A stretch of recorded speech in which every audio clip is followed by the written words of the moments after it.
Hey guys, so I want to talk about the Mounce's Complete Expository Dictionary very quickly. I have really been enjoying this dictionary. It is one of my go-to resources when I'm mapping, but I have come across like a couple tips, I guess, when you're using this. And so I want to go ahead and share with you a few things.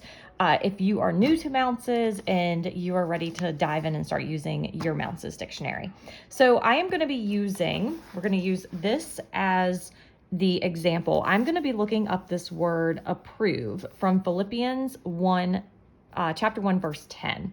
So I have already found the Strong's Concordance number. If you don't know how to find that number, I will be doing another video to teach you ways to find that number, but I already have that number. It is 1381. So I'm actually going to write that down just so we don't forget. So it is 1381 is our Strong's number for approve.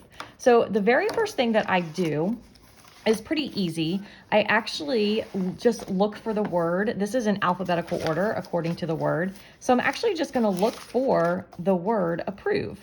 So this is it right here. So we have approve. It's New Testament. This is a different numbering system. So it includes this numbering system, and then it also has Strong's right there in parentheses. And we know that this is the correct word because it says Strong's 1381. So we know that we're on the right track. So here it tells you how many times that this word is used in the New Testament. It gives you a transliteration for it. And then it goes into a little bit of a definition, but it doesn't give us a lot here. It says test, discern, approve. And then it says to see test. So I'm actually going to follow this and I'm going to say, okay, well, let me check out test. I will say not every word does that. A lot of times you will get to the full article or the full summary of the word just by looking it up the first time. But if it does say see test, then just listen and go and look up test. So that's where I'm going to go next. I'm going to say, okay, well, let's see what test says. So here we have test. All right, now I want you guys to see something. So we have test and it says Old Testament. We know that we're in the New Testament. So all of this about the Old Testament, we're actually not going to be looking into. And there's actually quite a bit here. But we're going to skip ahead until it gets to New Testament. And here it has a couple different translations of, or a couple different, oh gosh, how can I say this?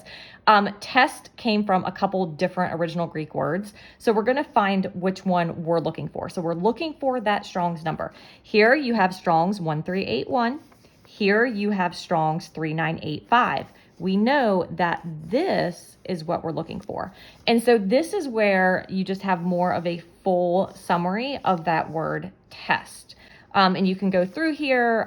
Hopefully it'll even reference the verse that you are looking into. It doesn't always do that, but sometimes it does. But you'll just get a much better understanding of what this word approve in Philippians 1:10 actually is referring to. You have all kinds of great cross references to now jot down and look into as well. Up and there's Philippians 1:10. And it says, and to test or discern what pleases him, even the spirit should be tested to see if they are of God. So it just talks about the things that we should be testing as Christians. So that is the first way, is to just look for your word in the dictionary, follow the directions. If it sends you down a little bit of a trail to get to the definition, go ahead and do that. But there are other really cool features about this dictionary as well. Here in the back, you have a Hebrew to English dictionary.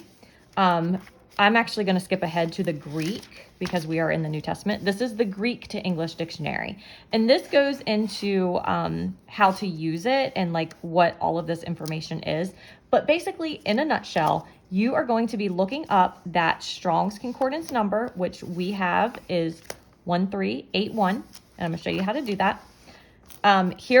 This is how it's numbered. This is that other numbering system. And then down here on the bottom, this is the Strong's. And it is in numerical order. So 1381, I am just going to keep going until I find 1381.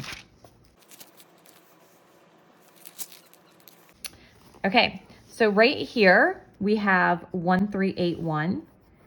It is that same exact original Greek word. And so this goes into just like a quick definition of how this word is translated and what it means in these different verses. Here it says to distinguish, to discern, to decide upon after examination. And right here, it gives you other words that you could look into to find like that full article. Like this is like the full article up here. This is just a quick definition. So you're always wanting to find your word here, but sometimes it isn't here. Sometimes you won't find a full article, but you'll still be able to find it back here in this little dictionary. So that's that dictionary. The last thing you can do is you can come here to what's called the scripture index, and you can look up the verse that you are mapping, which again, mine is Philippians 1:10. And here's Philippians, here is 1:10. And what's really neat about this is it tells you what page number this verse is referenced on. So it says on page 158, Philippians 1:10 is referenced, and on page 719. So let's go to page 158. Page 158. Okay, so here on page 158, here's your verse, Philippians 1:10, and this is referring to the day of Christ. So once you get to that part of your map, you'll know that that's where this information is found.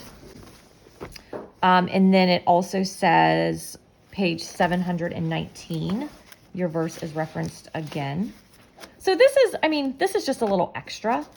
You don't have to turn to these pages. Sometimes I don't, but if you want to, that's what it is for. So you can go here to page 719. So here on 719, it is actually that word test, which looking into approve took us here anyway. So that's what that is. So this is just a really cool book if you are wanting to go a little bit deeper into your studying, looking into some of those keywords. Again, not every single word is found in the Mounce's dictionary, but a lot of them are, especially a lot of like the keywords and important words, important themes that are found throughout Old Testament, New Testament. It is included here in Mounce's. So it's just a really great resource to have on hand. Hopefully that was helpful as to how to navigate this resource a little bit better.